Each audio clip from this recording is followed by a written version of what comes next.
A gente vai tentar contextualizar aqui o que é religião, e depois a gente vai falar um pouquinho de maçonaria, para entender se tem alguma diferença básica, se tem alguma coisa de diferente aí na brincadeira. Se a gente for pensar de forma sectária, e a gente acreditar nesse papo aí da gente ser condenado por não estar na religião certa, a gente vai estar sempre condenado. Não é essa a ideia que está demonstrada?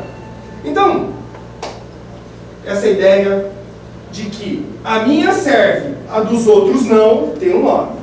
Tem um nome chamado fanatismo. Se você quer buscar a essência de alguma coisa, qual é a fórmula de buscar a essência de alguma coisa? Quando você tem uma série de coisas no chão, e você fala, eu quero buscar a essência, você vai olhar uma por uma, outra. Esse método analítico não vai te levar à essência, vai te levar ao detalhe. Você tem que olhar de cima.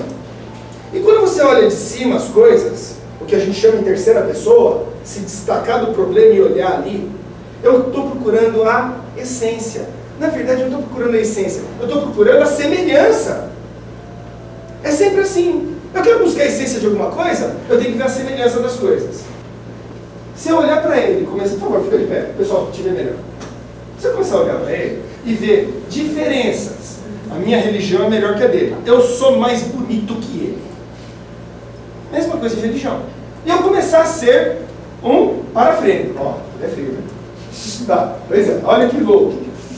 Se eu começar a ver as diferenças, ele tem bigode, eu não tenho. Eu não tenho e não gosto disso. Ele é meio carequinha. Tem cabelo. Ele é mais barrigudinho, eu estou mais em forma. Ele é mais baixinho, eu sou mais altinho. Tudo isso que eu falei é um afastamento daquilo que é a essência. Eu não consigo estabelecer a essência. Qual é a essência minha e dele? Eu não consegui absolutamente nada. Eu falei das diferenças. Agora eu vou falar das grandes semelhanças que tem todo mundo. Ele tem 2 olhos, eu tenho. Então eu também tenho 2 olhos. Ele tem um nariz, eu tenho uma boca, os dois têm 2 pernas. Ele tem uma estatura boa. Eu invertia o sentido da coisa. Ele tem uma estatura boa. Ele tem 2 ombros, olha. Ele carrega um colar. Olha que coisa interessante. Ele está vestido de preto que nem eu. Puxa, esse cara deve ser bacana. Por quê? Porque ele tem tanta semelhança comigo que se eu criticar ele, eu estou criticando a mim também. Dá para entender isso? Se eu falar para ele que ele é feio, a primeira coisa que ele vai falar, pô, mas depois de tanta semelhança você vai falar que eu sou feio? Você está olhando no espelho, cara. É ilógico quando a gente procura a essência. Obrigado. Quando a gente está procurando a essência, é ilógico a gente começar a nominar as diferenças. Então, como é que faz uma pessoa, um verdadeiro buscador de Deus, de Alá, do plano elevado, da mente divina? Vamos chamar do que a gente quiser. Aqui na maçonaria a gente tem um termo bacana que depois eu falo. Todos os nomes estão lá em cima. É uma alegoria também, vai saber se está lá em cima também. Mas como é que a gente faz para chegar nesse ponto? Eu tenho que olhar quais as semelhanças que todos têm de estratégia para chegar lá em cima. Se eu pegar um pouquinho da estratégia de cada um, talvez eu consiga chegar. Todas essas ferramentas estão certas. Sim, todas. A gente já falou tanto de fanatismo, já falou tanto de diferença, vamos ver as semelhanças agora? Todas elas têm livros escritos para passar de um para o outro. Todos têm um local para fazer alguma coisa. Olha que louco, né? Um cara sobe no monte e faz um belo de um mosteiro. Isso. O outro faz uma catedral cheia de desenho dentro.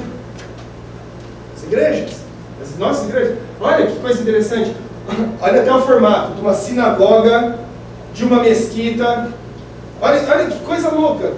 Tudo é parecido. É que eu não peguei uma igreja clássica do lado de fora.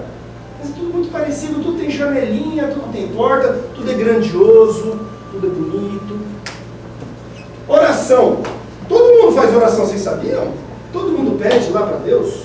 Alguma para Deus, para lá, lógico, cada um no seu nome, mas todos pedem. Símbolos, todos têm símbolos.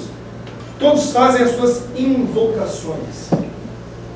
Será que a gente tem direito a julgar o outro por estar fazendo diferente? Eu não estou nem falando, julgar o outro. Não, tudo bem.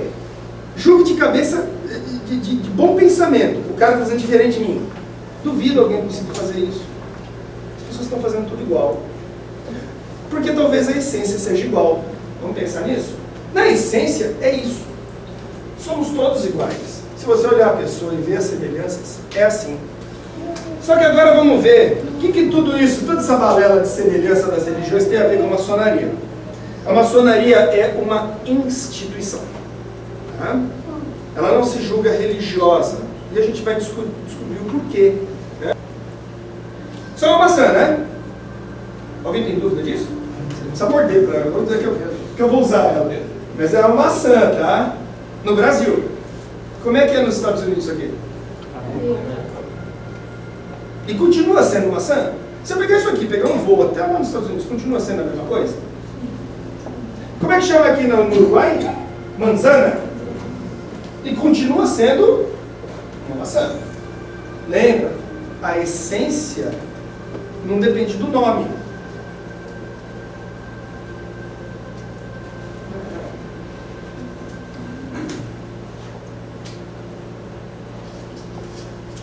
É uma maçã, né? Cortei em 3 partes. Vishnu, Krishna, Brahma, Deus Pai, Deus Filho, Deus Espírito Santo. Continua sendo uma maçã? Continua sendo uma maçã. Que diferença faz o nome que eu dou para isso aqui? Se eu colocar um nome, eu rotulo a coisa, e aí eu dou chance de ter diferença. A maçonaria não se preocupa com isso, não. Nome não tem. Por isso que nesse momento a gente fala de tolerância. Um dos valores da maçonaria é tolerância. E quando um respeita a crença do outro, ninguém aqui sabe qual é a minha religião. Essa é a parte legal da coisa. Nem os irmãos, algum outro irmão já tem ideias, sabe? Por causa dos conceitos que a gente faz. Conversa, uma conversa outra. Mas a maioria não sabe. Porque não vem ao caso. Eles me respeitam do jeito que eu sou. Então não precisa de rótulo. Isso, se vocês pegar simplesmente símbolos, é a liberdade de interpretação. Ritual é a igualdade, a repetição sempre da mesma coisa. Fraternidade. A gente está falando do ideal lá do final da Idade Média, da Renascença. Liberdade, igualdade e fraternidade são o tripé da maçonaria. Simples assim. O que é maçonaria? Dentro do conceito amplo, liberdade, igualdade e fraternidade. E eu dei uma explicada legal, mais ou menos o que a gente faz aqui dentro. Só isso. Sinto muito, só isso. Mas qual a diferença básica, já que a gente tocou no ponto, de maçonaria e religião, sendo que a premissa básica para ser maçom é crer num ser superior? A maçonaria é uma grande bicicleta. Pronto, dei um conceito bem legal. A maçonaria é uma bicicleta. Ela te ensina a andar de bicicleta. Isso. Ela dá uma bicicleta para você e te ensina, ó, pedala, pedala. Para onde você vai com essa bicicleta? É diferente de falar, ó, agora você vai seguir esse caminho de bicicleta ou a pé, sei lá, mas você vai seguir esse caminho até chegar lá. A maçonaria é uma grande bicicleta. Simples assim. Lembra das mãos? A maçonaria fala o quê? Conhece a você mesmo. Para que você tenha conhecimento para descobrir um caminho para fazer isso aí. Descobre você mesmo. Me rotula, por favor, o que eu tenho que fazer. Não. Qual é a ideia? Qual é a ideia principal, então, da maçonaria? Desenvolva-se, estude e medite. Para a gente chegar a quê? A ter opções. Se eu bater com o martelo no parafuso, eu não vou ter opção nunca, porque eu só olho o martelo. Seja qual for o caminho, seja qual for, o importante é a gente usar o caminho que é mais coerente para a gente. Aqui a gente simplesmente escolhe o que é mais coerente para você. Então, se alguém dá uma definição desse jeito, dá para dizer que maçonaria é religião? Alguém aqui consegue afirmar que maçonaria é religião?